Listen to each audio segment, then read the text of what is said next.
If you want to start learning how to build AI automations, then you're in the right place. In this video, I'm going to be showing you how to create your very first AI automation, which is going to be an automation which takes events from your calendar and passes those into a weekly email summary to you every single week. This is a bit of a basic automation, but it's going to teach you all the principles that you need to know to start using AI automation. So hopefully you enjoy. How this video is going to work is I'm going to start off with a demo where I'm going to show the finished automation, and then I'm going to show me building it through step by step. One final thing is that this is a bit of an old video that I recorded a while ago, so the quality isn't going to be quite as good, but going forward, the quality in the videos is going to increase a lot. But I still recommend watching this video because, like I said, it's going to teach you a lot of the basic principles, which are going to be very helpful going forward with building AI. Okay, so I just finished the live build, and now we're going to demo it, and this should be at the start of the video, but this is going to give you an idea of what we're going to be making today. So as you see, we've got simple flow. We've got 4 things that we've connected, a Google Calendar, an array aggregator, which I'll explain later, an OpenAI connection, and a Gmail connection. And all we're going to have to do is we're going to set a few things. We've got this so it schedules to run every single Sunday at 6 o'clock. And then we're going to create a summary with all the, so we're going to collect all the data from our calendar. As you can see, we have a calendar over here with a bunch of information. And then we're going to create a summary, as you can see here. And then finally, we're going to send that summary to my email. I'll pop up a quick screenshot now so you can see what that looks like. But I'll just run it again because I ran this during the actual building of it. And yeah, as you can see, we basically same thing again. We've generated a weekly summary. You can see the contents here. So here's your weekly summary. And you can format this a bit more how you want. It will make more sense after watching the video.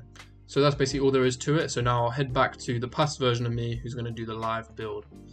Okay, so now that you've seen a demo of how this flow is going to work, I'll now talk you through how I made it. So first thing you're going to want to do is open up your web browser and you're going to search make.com, which is the tool we're going to be using for a lot of the first few automations, and I think it's the most beginner friendly, and really it can do almost everything you need. There's just a few things which maybe it's lacking in, but especially for simple automations and even some ones which you could definitely sell for real money. You could definitely create a whole business just using make.com. It's really one of the best tools out right now.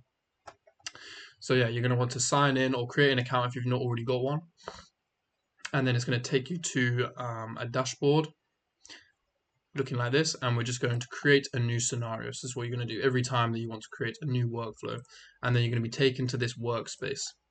So within the workspace, first thing I'd like to do is just name the scenario every time so we know what we're making, and so it's nice and organized. And then I'll talk to you a little bit about what's actually going on. So basically, this is an empty workspace, and all we do is we basically just enter all these different modules, and that's how we create all of our workflows. And all of these apps, which you can see, they're all things which are already integrated with make.com, which is super helpful.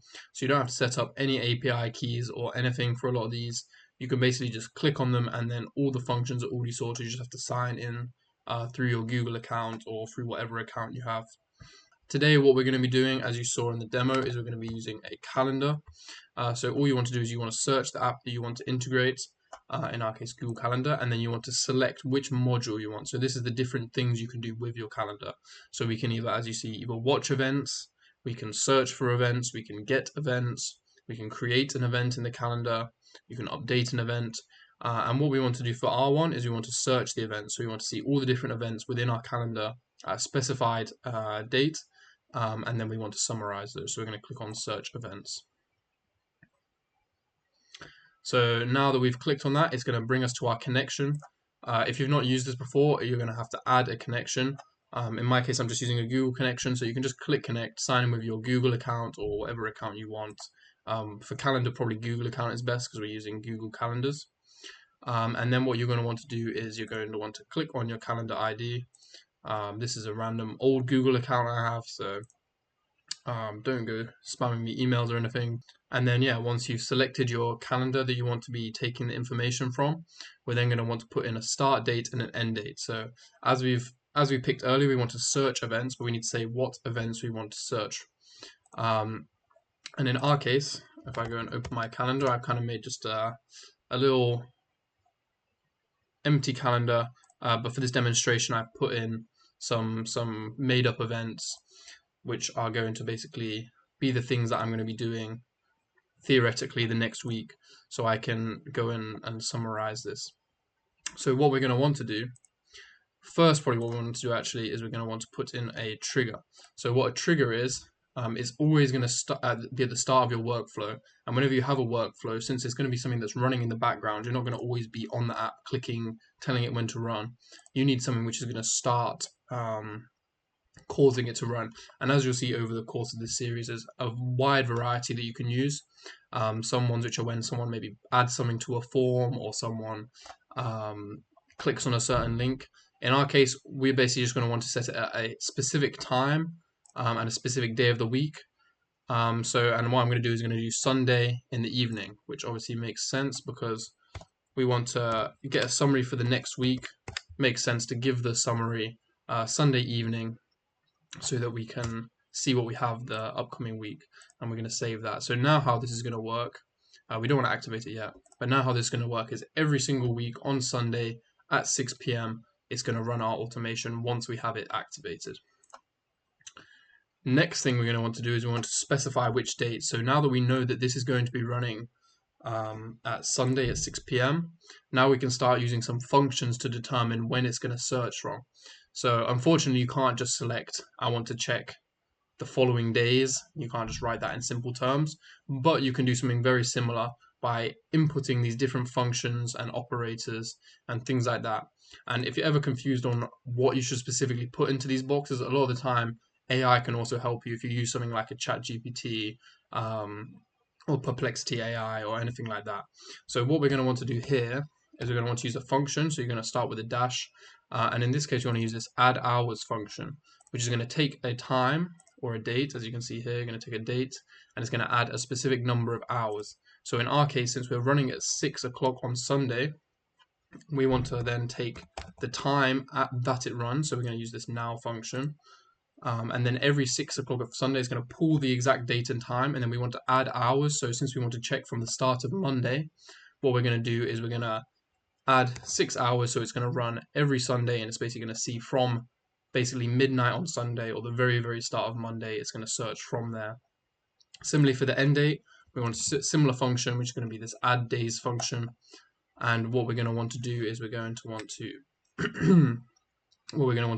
take again the time that the function runs, and then we're going to want to add 7 days. So that's going to check all the way up until the next Sunday at 6 p.m.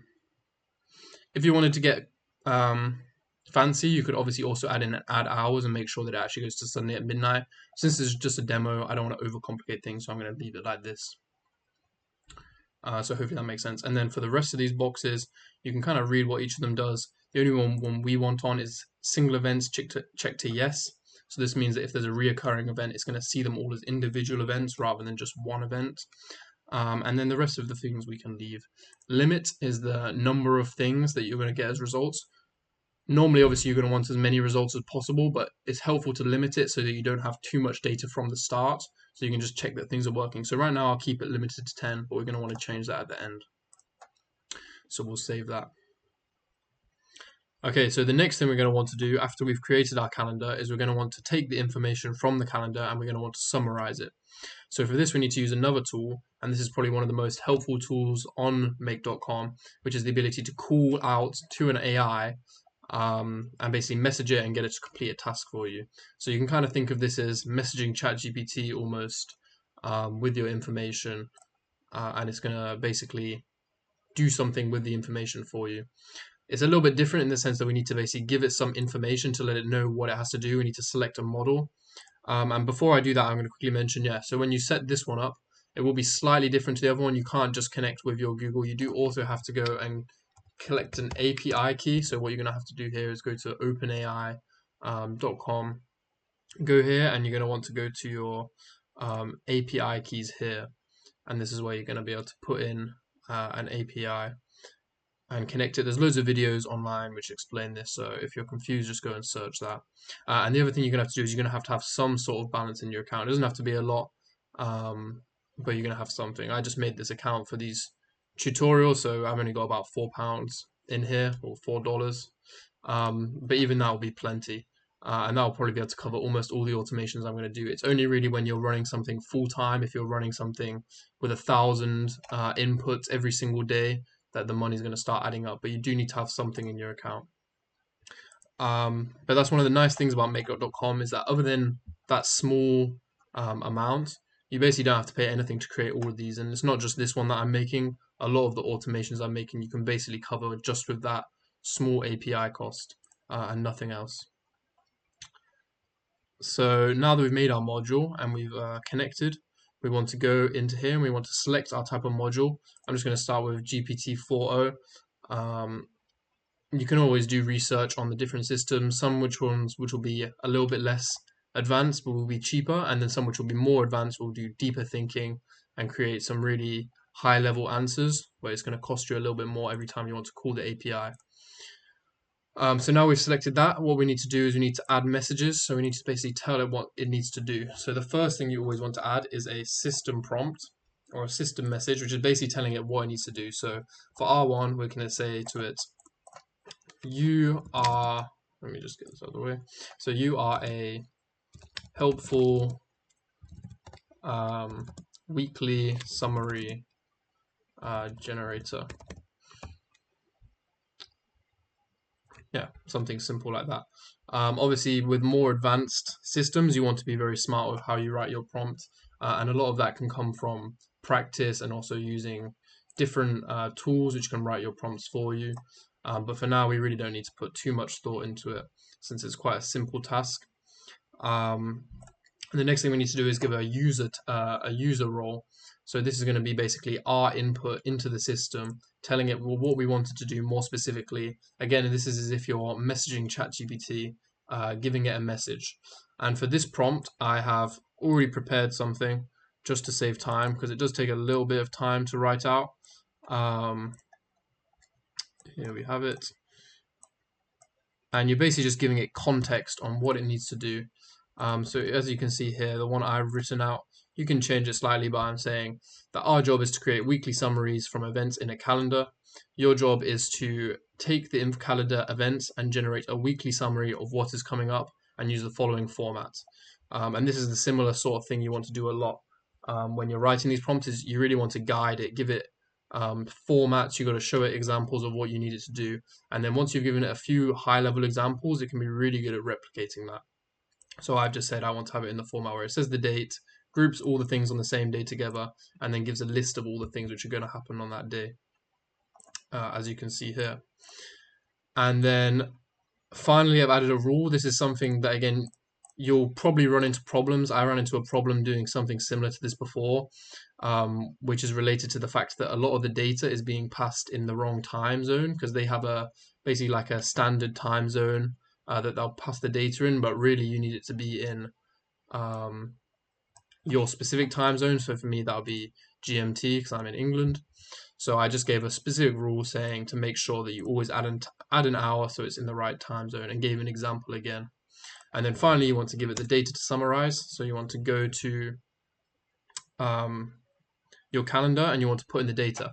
But there is one problem right now, which is that right now we have all this data, a bunch of bundles, and you don't want to have to input all of them manually for multiple reasons. First of all, every week the number of data points might change, so you'd have to keep going in and changing it yourself. And also just because there's a lot of things to be passing.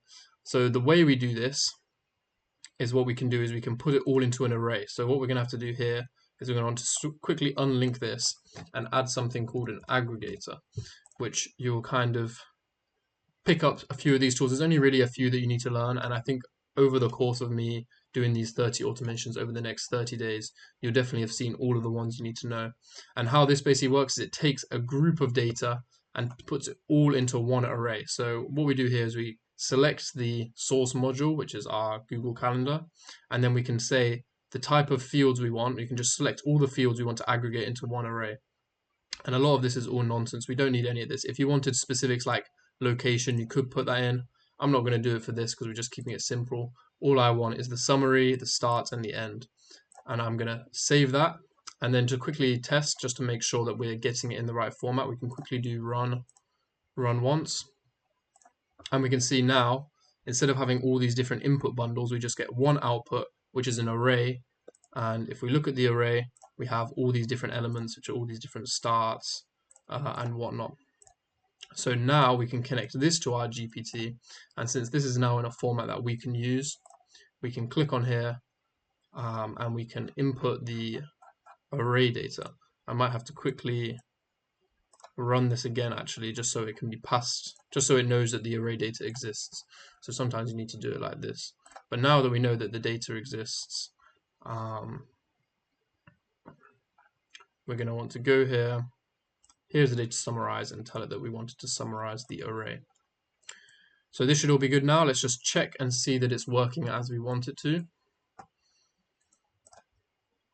And you can see we've put input all this, and then for our result, you can see we've got a nice summary. So we have Monday, Tuesday, Wednesday, and like I said, because we limited the number of outputs, we've only got these ones so far. But if we go back into our calendar, we can see that these are lining up nicely. 9:30 till 12:30, we've got our planning and recording of a video, and then we've got our outreach and our work for a client, for client X, and then also client Y on this day. So you can see how this could be quite helpful if you just want to get a nice summary. And you can always add more. If you wanted, you could put more of the parameters in. You could put descriptions, or you could prompt it differently. So instead of just giving you a straight list, you could get it to kind of give you a conversational type of message, kind of saying, hey, you've got a busy day on Monday, you have this, this, and this, and then on Wednesday you have less to do, you only have this. Yeah, so this is looking nice so far. And the last thing we're going to want to do is add a Gmail or a mail connection, something that can send us our weekly summary every week. And I think a nice way to do that is just receive it in the mail. So we're going to go and add a Gmail connection or Gmail module. We're going to want to send an email. And this again is a little bit confusing to connect. I've actually probably picked some of the more confusing modules to connect for the first episode, but also some of the most useful ones. But there were plenty of videos explaining how to do this connection. If you have a personal account, you just have to go and give it some more, basically have to go and get some more like API keys and change some permissions. I'll link a video in the description which kind of explains it. Once you've connected that, we just want to add this. So we want recipient. I'm just going to set this to being myself on this account I made. So let's do it like this. Recipient name, we can say just Tom, and then subject. So this is obviously going to be what's the subject of the email. We can call that the weekly summary, and then the contents. So this is what we actually want to customize. So the contents of the text, we want to put in our result, and then you might also want to format it a bit like an email. So maybe we can say, hey Tom, here's your weekly email, or your weekly summary of the week ahead. And then we can put it in. So the final thing we need to do after we've set up our Gmail connection is we can send it. I did just try run it, and I quickly realized that I actually haven't, this is currently only going to run until next week. I think I might have mentioned that earlier, but because I'm technically starting it on Wednesday, so I'm going to quickly adjust this and just make it so it does end instead. Let's say 10 days after, so that should go all the way until next week. Or let's just say 14 for now, so it does the next 2 weeks. I haven't got anything afterwards in the calendar anyway. And what we'll also do is we'll change the limit. I've already changed actually to 100, so it's not going to be limited to just the things that we input before, because we only had 10 things coming up. So now let's see what we get. We get a nice message. What's it saying? Body contents. You can see the text. Should have the entire email. Monday, Tuesday, Wednesday, Thursday, Friday, Saturday. And then also I'll pop up a screenshot of the email on my screen. So yeah, as you can see, it's worked very nicely. And that's all there is to it. So now you've got a nice automation. Every week you're going to get a weekly email summary. Finally, you're just going to want to save your scenario, and then we can exit out. and we can turn it on. So now this is going to be running all the time. So every Sunday you'll receive that email. Hopefully that's helpful. Thanks very much for watching, and I'll see you hopefully in day 2.